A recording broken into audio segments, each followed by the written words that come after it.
Hey, good morning, y'all. So this morning we're in Joshua chapter 5, and I hope you'll join me as we read the word this morning. And we invite the Holy Spirit to be a part of this word. We say this in Yeshua's name. The circumcision and Passover at Gilgal. Now, when all the Amorite kings west of the Jordan and all the Canaanite kings along the coast heard how the Lord had dried up the waters of the Jordan before the Israelites until they had crossed over, their hearts melted and their spirits failed for fear of the Israelites. At that time, the Lord said to Joshua, "Make flint knives and circumcise the sons of Israel once again." So Joshua made flint knives and circumcised the sons of Israel at Gibeath Haraloth. Now, this is why Joshua circumcised them. All those who came out of Egypt, all the men of war, had died on the journey in the wilderness after they had left Egypt. Though all who had come out were circumcised, none of those born in the wilderness on the journey from Egypt had been circumcised. For the Israelites had wandered in the wilderness 40 years until all the nations of men of war who had come out of Egypt had died, since they did not obey the Lord.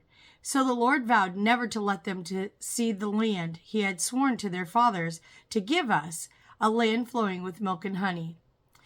And Joshua raised up their sons in their place, and these were the ones who he circumcised. Until this time, they were still uncircumcised, since they had not been circumcised along the way. And remember, they were wandering for 40 years in the wilderness. And after all the nation had been circumcised, they stayed there in the camp until they were healed. Then the Lord said to Joshua, "Today I have rolled away the reproach of Egypt from you, so that place has been called Gilgal to this day." On the evening of the 14th day of the month, while the Israelites were camped at Gilgal on the plains of Jericho, they kept the Passover.